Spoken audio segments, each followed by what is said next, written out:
திருவண்ணாமலை நகரசபை எடுத்திங்கன்னா 19 பேர் தான் இருக்குது, 9 பேர் தான் இருக்குது. எங்களுக்கு 13 பேர் இருந்தால் தான் அதில் சபை அமைக்கலாம். அப்போ அதே உள்ளூராட்சி ஆணையாளர் தான் வந்து அமைப்பார். இந்த மாகாணத்தில் 23 சபையில் உள்ளூராட்சி ஆணையாளர் சபை அமைக்க வேண்டிய தேவை இருக்குது.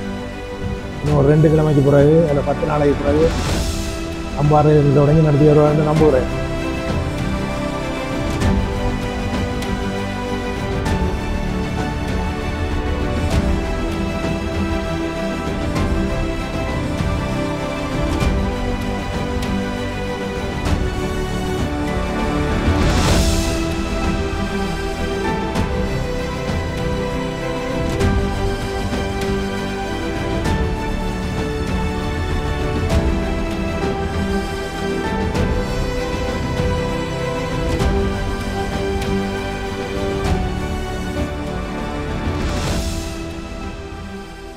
கருத்து முன்வைக்கிறதுக்காக 2 பேர் வந்திருக்கிறார்கள்.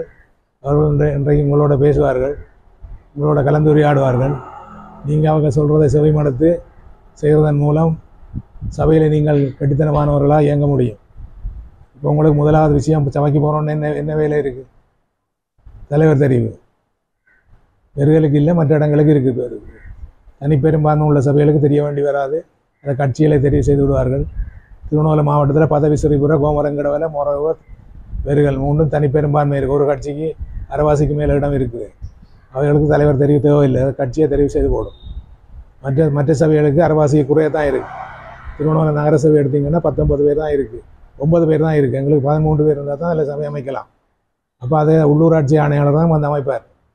இந்த மாகாணத்தில் 23 சபையில் உள்ளூராட்சி ஆணையாளர் சபை அமைக்க வேண்டிய தேவை இருக்குது. இன்னும் ஒரு 2 கிழமைக்கு பிறகு அதில் 10 நாளைக்கு பிறகு அம்பாறையில் தொடங்கி நடத்தி வருவார்னு நம்புகிறேன்.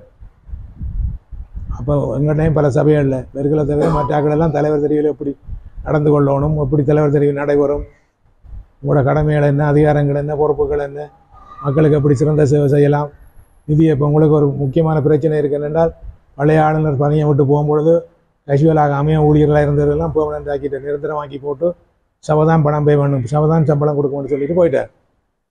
இப்போ இதெல்லாம் நீங்கள் தான் கொடுக்க வேண்டிய சூழலில் இருக்கிறீங்க. இந்த சம்பளத்தை எல்லாம் நிதி எப்படி திரட்டுறது, இது போன்ற பல விடயங்களையும் அவர்கள் உங்களோட பேசுவார்கள். நான் இடையில குறுக்க நிற்காமல் நீங்கள் தொலைபேசிகளை மூடி வச்சுக்கொண்டு அவர்கள் சொல்கிறத கேட்டு அதில் பயனடைய மாற வேண்டி விடைபெறுகிறேன். நன்றி, வணக்கம்.